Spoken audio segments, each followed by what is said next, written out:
오늘 본문 미가서 7장 1절로 7절까지의 말씀입니다.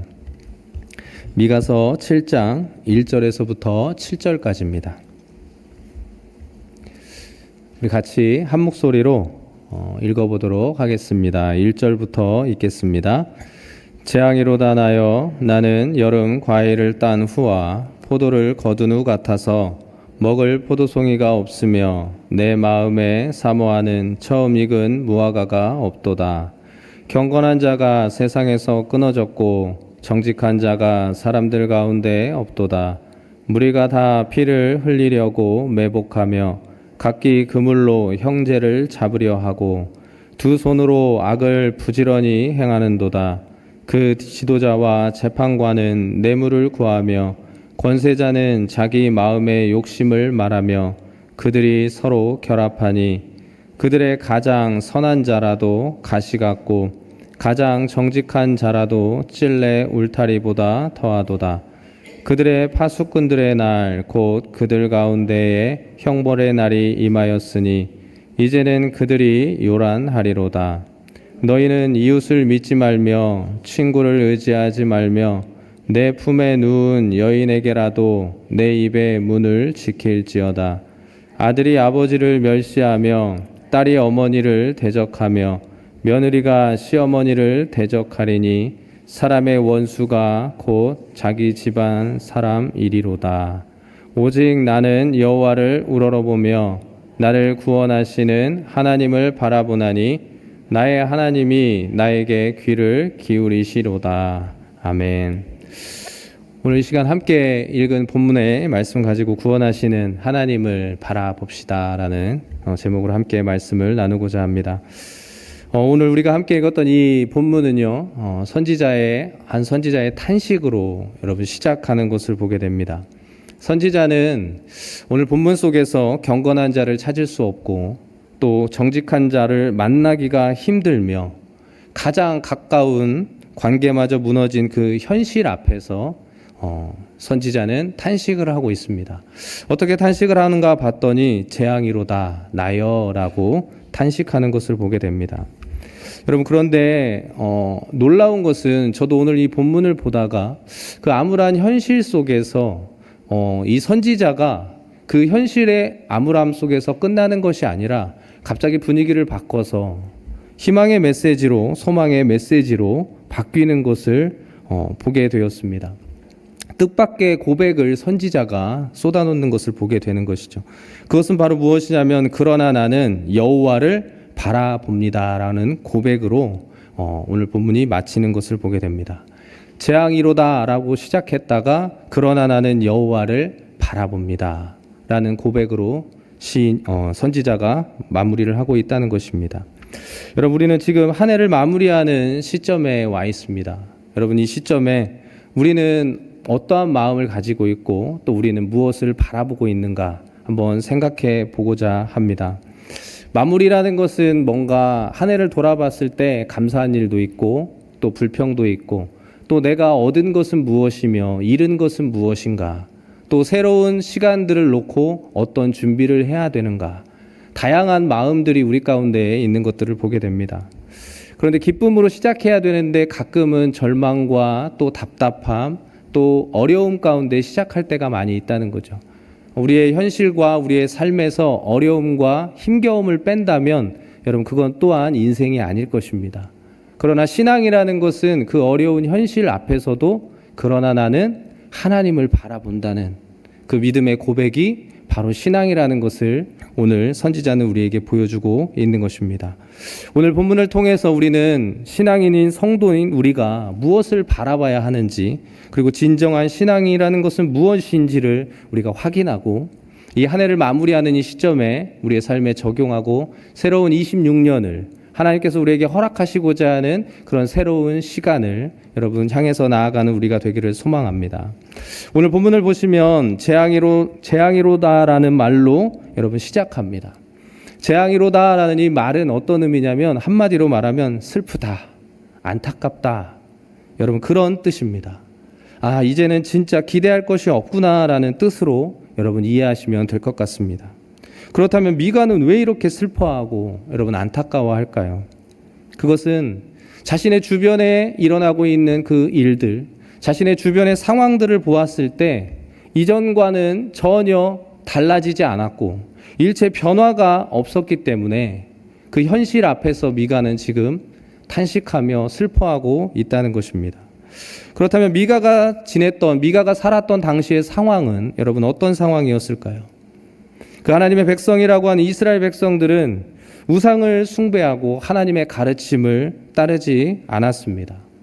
우리가 미가서를 통해서 새벽마다 확인을 했는데 어떤 모습들이 있었냐면 힘 있는 자들, 권력자들, 그리고 가진 자들은 폭력배나 마찬가지로 자신이 가지고 있는 힘을 가지고 약한 자들의 것을 빼앗는 것을 보게 되었습니다. 또한 속임수를 통해서 그 없는 자들 것을 빼앗아 자신의 부를 축적하는 그 부자들의 만행들을 성경은 기록하고 있는 것입니다. 그리고 당시에 그 사람들은 입만 열었다 하면 말하는 것들이 다 속이고 거짓말하는 일들이었다는 것입니다. 미가서 3장 9절부터 11절이 당시의 상황을 우리에게 설명해 주고 있고 바로 6장 12절에서도 당시 미가가 탄식할 수밖에 없었던 그런 상황들을 우리에게 소개하고 있는데 3장의 부분들은 여러분들이 한번 집에 가서 살펴보시고요. 6장 12절 바로 앞에 장이니까 한 번만 넘기시고 또 방송실에서 아마 틀어주실 거니까 한번 같이 읽어보도록 하겠습니다. 읽겠습니다. 부자들은 강포가 가득하였고 그 주민들은 거짓을 말하니 그 혀가 입에서 거짓 되도다. 여러분 부자들에게는 어떠한 일들이 있다고 말합니까? 강포가 가득하다. 폭력을 행사해서 없는 자들의 것을 빼앗는 일들이 그들의 삶에 가득했다고 성경은 말하고 있습니다. 그 땅의 주민들은 무엇을 말한다고 하죠? 거짓을 말한다고 말합니다. 그 혀가 그 입 안에서 거짓된 혀라고 말하고 있죠. 여러분 이런 이스라엘 백성들을 하나님은 어떻게 하십니까? 그들에게 심판을 선포하시죠. 6장 16절에 보면 하나님은 당신의 뜻과 질서를 따르지 않고 북이스라엘의 오므리와 아합의 나쁜 본을 따른 하나님의 백성들에게 이렇게 말씀하십니다. 내가 너희를 황폐하게 하며 그의 주민을 사람의 조속거리로 만들리라. 너희가 내 백성의 수욕을 담당하리라. 하나님께서는 그 땅을 황폐하게 만들겠다고 하십니다. 그리고 그 땅의 주민들로 하여금 조속거리가 되게 하겠다고 하시고 또 그들의 수치를 당하는 일을 그들이 겪게 하시겠다는 겁니다. 여러분 하나님의 이런 선포가 미가 선지자를 통해서 그 하나님의 백성들에게 선포되었습니다. 이 심판이 선포된 이유, 여러분 미가는 어떻게 했을까요? 자신을 통해서 하나님이 선포하신 그 메시지를 들은 하나님의 백성들이 어떻게 행하고 있는가? 그들에게 변화가 있는가? 정말 하나님의 말씀을 고지고대로 듣고 충성하기로 결단한 자들이 일어났을까? 여러분 궁금하지 않았을까요? 아마 미가는 그 하나님의 말씀을 듣고 충성을 다하기로 다짐한 자들이 있는가 찾아 나섰을 것입니다. 하나님께 돌이키는 자가 있기를 기대했을 것입니다. 그런데 그 결과는 없다입니다. 오늘 본문에 보면 한 사람도 없다고 말합니다. 그래서 미가는 헛된 일이었구나 라면서 탄식을 하고 있는 것입니다. 오늘 본문이 재앙이로다 라고 시작됐던 것은 그냥 미가가 단순히 자신의 감정 때문에 개인의 감정이 아니라 하나님께서 그 백성들을 향해서 하나님의 마음과 하나님의 뜻을 전했음에도 불구하고 수없이 전했음에도 불구하고 결코 돌이키지 않는 그 하나님의 백성들의 모습을 보면서 안타까워하는 미가의 마음이었던 것입니다. 그 마음은 곧 하나님의 마음이라는 것입니다. 여러분 미가는 탄식할 수밖에 없는 이스라엘의 현실을 수확을 끝낸 들판에 비유하고 있습니다. 이스라엘의 상황이 여름 과일을 따고 포도를 수확한 후에 아무것도 달려있지 않는 나무와 같다고 말합니다. 이스라엘의 상태가 가지만 앙상하게 남은 과일나무와 같다고 말하고 있는 겁니다. 그럼 무엇을 말합니까? 열매를 결코 찾아볼 수 없다는 것이죠. 기대할 것이 없다. 절망적이다. 소망이 없다는 것입니다. 2절은 경건한 자가 세상에서 끊어졌고 정직한 자가 사람들 가운데 없도다. 무리가 다 피를 흘리려고 매복하며 각기 그물로 형제를 잡으려 한다.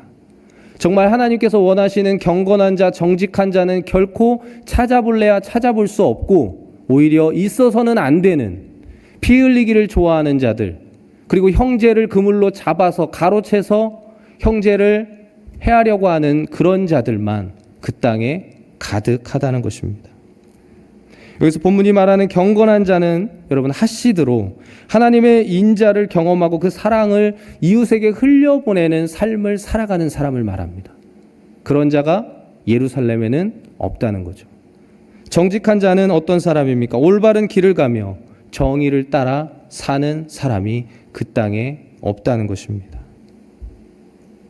경건한 자가 세상에서 끊어졌고 정직한 자가 사람들 가운데 없다는 이 말은 그 땅에 성도도 없고 정직도 없다는 것입니다. 하나도 없다. 찾아볼래야 찾아볼 수가 없다는 것입니다. 하나님의 눈에는 그 예루살렘의 도성이, 그 땅에 있는 사람들의 삶이 결코 경건도 정직도 없는 성도답지 못하다는 것을 하나님 말하고 있습니다. 그 땅에 그렇다면 이제 누가 있었나요? 그 예루살렘이라는 그 도시, 그 이스라엘의 사회는 여러분 무엇에 의해서 움직이고 있었다고 성경이 말합니까? 다른 사람을 피 흘리게 하기 위해서 매복하는 자들이 있었다고 합니다. 그물로 형제를 잡으려는 자들이 그 땅에 있었다고 합니다. 그리고 그 땅은 무엇에 의해서 움직였냐면 정의가 아닌 불의에 의해서, 나눔이 아닌 탐욕에 의해서, 폭력과 속임과 거짓이 횡행하는 그 땅이 바로 예루살렘 도성의 상황이었다는 것입니다. 오늘 성경은 다 매복하고 각기 그물로 잡으려고 했다고 말합니다. 다, 각기라는 것은 무슨 의미입니까? 당시 그곳에 있는 사람들 모두를 말하는 거죠. 한 사람도 예외가 없다는 겁니다. 모두가 예외 없이 숨어 있는데 좋은 일을 위해서, 누군가를 돕기 위해서 숨어 있는 것이 아니라 다른 사람을 죽이기 위해서 숨어 있다는 겁니다. 한 명도 예외 없이 그물로 짐승이나 물고기를 잡아야 될 그 그물을 가지고 형제를 사냥하고 있었던 상황이 바로 예루살렘의 상황이었다는 것입니다. 여러분, 오늘날과 비슷하지 않습니까? 오늘날은 대부분 다 친절한 것 같지만 우리가 사는 사회를 보시면 서로가 서로를 낚으려고 합니다. 그리고 서로가 서로를 밟고 올라서려고 합니다. 사기꾼이 얼마나 많습니까? 보이스피싱이 여러분 얼마나 많습니까? 그리고 서로 속고 속이는 일들이, 여러분 속이려 하고 잡으려고 하는 일들이 우리 사회에 얼마나 많이 있습니까? 다른 사람을 여러분 쓰러뜨리고 그 사람이 가지고 있는 것을 가로채기 위해서 얼마나 애를 쓰고 있습니까? 그 사람을 쓰러뜨리고 더 올라가 보려고 하는, 잘 돼 보려고 하는 마음들이 여러분 우리의 마음에 얼마나 많습니까? 오늘날에도 여러분 이런 마음들이 없는 것 같지만 우리 안에도 내가 더 올라가 보고 싶어서, 내가 더 잘 됐으면 해서, 내가 뭔가를 좀 더 누려보고 싶어서 여러분 다른 사람을 수단 삼고 도구 삼고 여러분 이용하려고 하는 마음들이 우리 가운데도 여러분 없지 않다는 것입니다. 오늘 본문 3절입니다. 이렇게 시작되죠. 두 손으로 악을 부지런히 행하는도다. 그 지도자와 재판관은 뇌물을 구하며 권세자는 자기 마음의 욕심을 말하며 그들이 서로 결합했다라고 말합니다. 여러분 악을 부지런히 행했다고 말합니다. 그런데 악을 행하는데 두 손으로 행했대요. 두 손으로 행했다는 말이 무슨 뜻일까요? 쉬지 않고 행했다는 겁니다. 오른손으로 악을 행하다가 오른손이 피곤할 때쯤 왼손으로 바꾸고 왼손이 피곤할 때쯤 또 오른손으로, 그러니까 양손으로 계속해서 악을 행하는데 바빴다는 겁니다. 피곤한지도 모르고 행했다는 거죠. 여기에서 무엇을 알 수 있냐면 내 만족을 채우기 위해서 그들이 얼마나 의지가 강했다는가를 우리가 확인할 수 있습니다. 그래서 부지런이라는 또 말은 무슨 뜻이냐면 여러분 능숙했다는 뜻입니다. 그리고 이력이 났다는 뜻입니다. 그러니까 한두 번 해본 솜씨가 아니라는 거죠. 어쩌다가 실수로가 아니라 마음에서부터 의도하고 계획한 것들을 한 번, 두 번, 세 번 하다 보니 이제는 익숙하고 능숙해졌다는 겁니다. 몸에 배었다는 거예요. 반복과 숙련으로 이제 능숙해진 죄들을 범했다는 거죠. 오늘 본문은 그 죄가 무엇이라고 말합니까? 거리낌 없이 뇌물을 요구했다는 거죠. 또 권력을 이용해서 자기 욕심을 채웠다는 겁니다. 그리고 힘 있는 자들은 그 욕심을 채우기 위해서 서로 결합했다고 말합니다.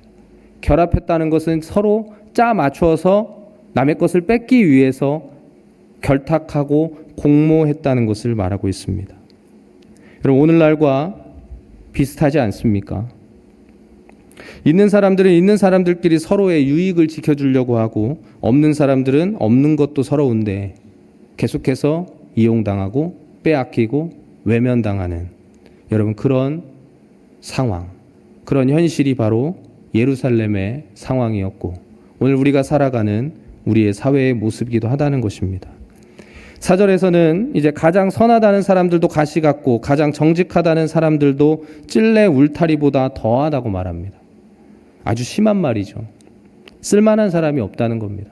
믿을 만한 사람이 없다는 거예요. 예루살렘의 상황, 이스라엘 백성의 상태가 아주 심각하다는 것을 여러분 볼 수 있는 겁니다. 소명을 따라 사는 사람들을 찾아볼래야 찾아볼 수가 없는 거죠. 백성을 돌보는 지도자들은 눈 씻고 찾아봐도 없다는 것입니다. 그래서 파수꾼의 날, 곧 형벌의 날이 그 땅 가운데 임하게 된다는 것입니다. 그리고 그 결과가 무엇이냐면 바로 그날에 어떠한 일이 일어난다고 말하고 있냐면 성경은 바로 5절입니다. 5절 한번 우리 같이 읽어볼까요? 읽겠습니다. 너희는 이웃을 믿지 말며 친구를 의지하지 말며 내 품에 누운 여인에게라도 내 입의 문을 지킬지어다.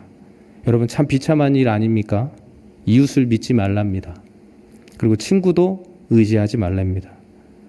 여러분, 여기서 말하는 친구라는 이 단어는요, 단순히 그냥 교제하는 친구를 말하는 것이 아닙니다. 안내자나 또 지도자를 말하는 것입니다. 그러니까 그 당시에 믿을 만한 안내자가 없다는 것이고 믿을 만한 지도자가 없다는 뜻입니다. 또 아내나 남편에게도 함부로 말하지 말라고 합니다. 왜? 그때에는 믿을 만한 사람이 없다는 것이죠. 여러분, 나랑 가장 가까운 아내에게도 나의 가족에게도 말을 함부로 할 수 없는 그런 시대가 여러분 상상이나 되십니까? 참 비참한 일 아닙니까? 비극적인 일 아닙니까? 그러면서 6절은 이렇게 말합니다. 아들이 아버지를 멸시하고 딸이 어머니를 대적하며 며느리가 시어머니를 대적하리니 사람의 원수가 곧 자기 집안의 사람이로다. 예수님께서 복음서에서 인용한 말씀이기도 한데요. 정말 마지막 때 심판이 임할 때에는 누구도 믿을 수 없는 사회, 곧 불신 사회가 된다는 것입니다. 아들이 아버지를 무시합니다. 딸이 어머니한테 대듭니다. 그리고 며느리가 시어머니와 싸웁니다. 가장 가까운 사이인 가족들끼리 반목하고 갈등하는 일들이 바로 그날에 일어난다는 겁니다. 가족이 원수가 된다고 성경은 분명히 말하고 있습니다. 이 말은 가족 간에도 배교가 일어난다는 뜻입니다. 내가 살겠다고 아들이 아버지를 내주는 겁니다. 그리고 딸이 내가 살겠다고 어머니를 그냥 죽게 내버려 둔다는 것입니다. 여러분, 이런 사회, 이런 일들이 내 눈앞에 있다면 재앙이로다, 슬프다. 여러분, 탄식하지 않을 수 있을까요? 여러분, 더 올라가 보겠다고, 더 잘 살겠다고 다른 사람들을 쓰러뜨리고 또 다른 사람의 모든 것을 가로채는 여러분, 그 시대가 바로 예루살렘의 그리고 이스라엘 사회의 모습이었던 겁니다.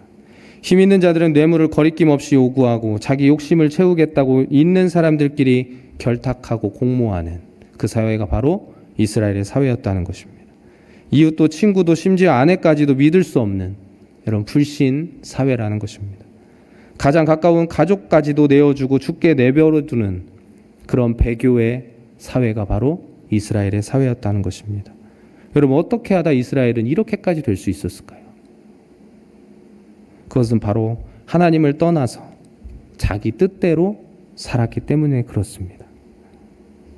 그들의 기준은 나에게 유익이 있냐, 나에게 유익이 없냐.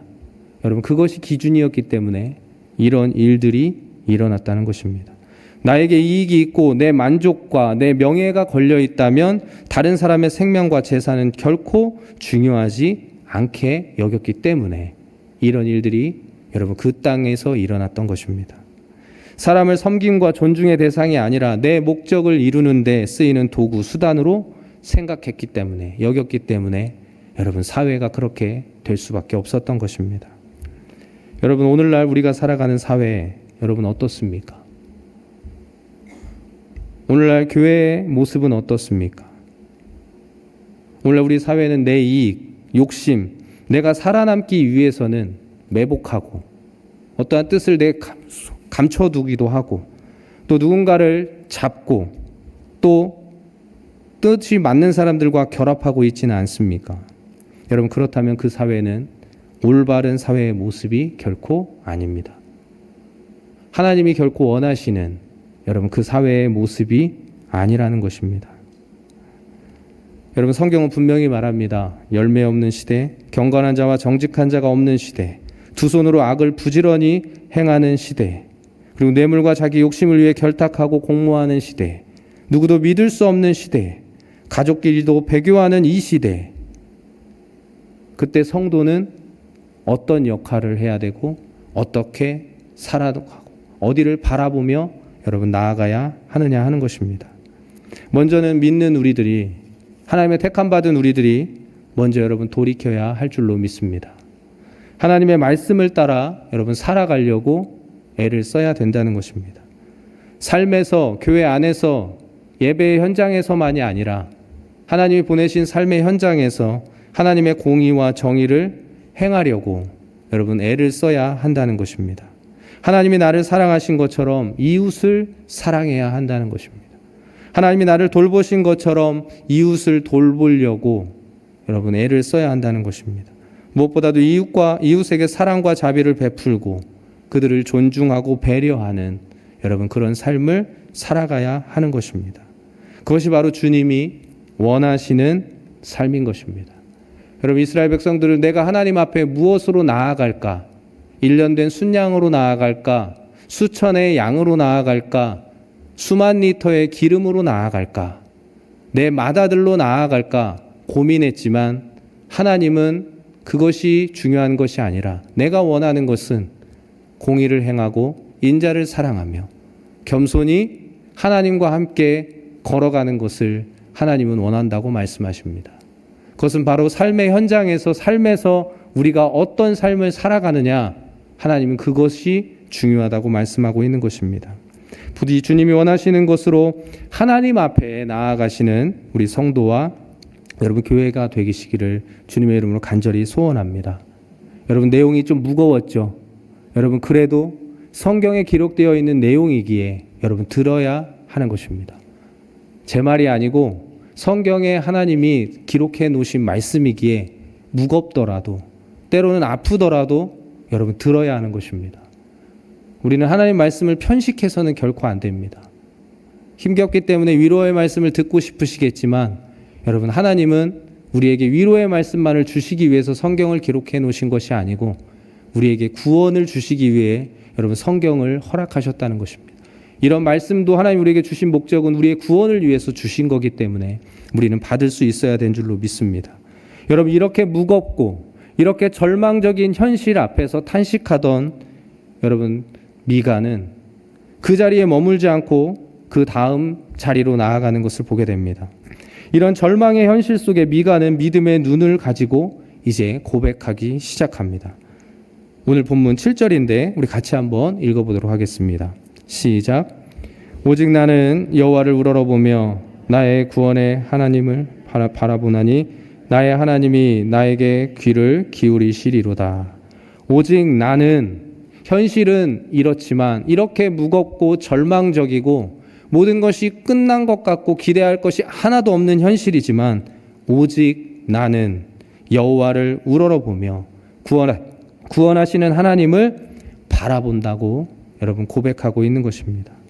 여러분 이것은 바로 신앙의 고백인 겁니다. 그런데 중요한 것이 무엇이냐면 이 고백이 여러분 언제 나오고 있냐는 것입니다.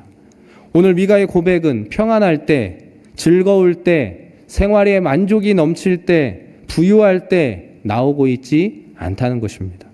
난감한 상황에 기대할 것이 하나도 없는 상황에 절망적인 상황 가운데 여러분 이런 고백을 하고 있다는 것입니다. 이것이 바로 정말 놀라운 것입니다. 여러분 신앙이라는 것은 환경이 좋지 않고 때로는 환경이 나를 지지하고 밀어주지 않더라도 그 가운데 하나님을 바라보는 것이 바로 신앙인 것입니다. 그래서 오직 나는 세상은 강포하고 속임과 거짓으로 가득 차지만 오직 나는 여호와를 우러러 보겠다고 미가는 고백하고 있는 것입니다. 여러분 여기서 우러러 본다는 것은 파수꾼이 해뜨기만을 기다리는 것을 말합니다. 그러니까 밤새 기다리는 거예요. 여러분 그 마음이 얼마나 힘들겠습니까? 몸도 얼마나 피곤하겠습니까? 그래도 그것을 포기하지 않는 것이 바로 우러러 본다는 뜻입니다. 그러니까 시선을 하나님께 고정한다는 그런 의미입니다. 힘들다고 해서 시선을 돌려서 다른 곳에 가는 것이 아니라 힘들지만 그곳에서 끝까지 시선을 내가 바라봐야 될 그곳, 내가 경계해야 할 그곳을 여러분 주목하고 있다는 것입니다. 그리고 나를 구원하시는 하나님을 또 바라본다고 하는데 여기서 바라본다는 것은 눈으로 바라보는 것이 아닙니다. 이것은 바로 내 영혼이 소망을 바라보는 그런 영적인 기다림입니다. 시선은 하나님께 두고 내 마음 역시도 하나님을 기다린다는 그런 고백인 것입니다. 그러니까 우러러 본다는 것은 눈으로 하는 거라면 여러분 바라보는 것은 그 소망을 기다리는 영적인 기다림을 의미하는 것입니다. 그러므로 우리는 하나님을 바라볼 때 무엇과 무엇으로 기다리는가? 파수꾼이 아침을 기다리듯 우러러 봄으로 시선을 하나님께 고정함으로 또 영원히 하나님을 만나 소망을 가지고 바라보는 그 기다림으로 우리는 하나님을 소망해야 한다는 것입니다. 그러면 이렇게 하나님을 기다리는 우리에게 어떻게 해주시나요? 반드시 나타나셔서 우리의 기도를, 우리의 간구에 귀를 기울여 주신다고 말씀하고 있습니다. 여러분, 사랑하는 여러분, 현실은 기대할 것이 아무것도 없어 보이고 절망적일 수 있습니다. 그러나 여러분 성도라면 성도는 이렇게 고백할 수 있어야 되는 것입니다. 오직 나는 여호와를 바라봅니다. 현실은 절망적이고 현실은 소망이 없고 모든 것이 끝난 것 같지만 그러나 나는 그래도 여호와를 바라봅니다. 여러분 이것이 바로 성도의 믿음의 고백이자 믿음의 선택이라는 것입니다. 여러분 절망과 무너진 현실 속에서 여러분 시선을 어디에 두고 계십니까? 여러분 하나님께 두고 계십니까? 세상의 혼란과 불의 속에서 무엇으로 소망을 여러분 품고 계십니까? 하나님이 저와 여러분의 소망이 되고 계십니까? 한 해를 마무리하며 새해를 맞이하는 이때 여러분 다시금 우리의 시선이 어디를 향하고 있는지 확인하는 시간이 되었으면 좋겠습니다. 부디 우리의 시선이 하나님께로 향하는 은혜가 있으시기를 간절히 소망합니다. 그리고 우리의 마음은 오직 우리에게 다시 오실 그 주님을 기다리는 그 기다림 속에 소망을 품고 나아가는 저 여러분 될 수 있기를 간절히 소망합니다. 여러분 시인은 오늘 선지자는 분명히 말씀합니다. 절망의 시대에도 하나님은 당신을 우러러보고 구원의 하나님을 바라보는 자에게 귀를 기울인다고 우리에게 분명히 말씀하고 있습니다. 그리고 또한 하나님은 그런 자를 통해서 그 일을 하신다고 말씀하고 있습니다. 오늘도 이 사실을 믿고 끝까지 견디는 그런 성도와 우리 온누리 교회가 될 수 있기를 주님의 이름으로 간절히 소원합니다.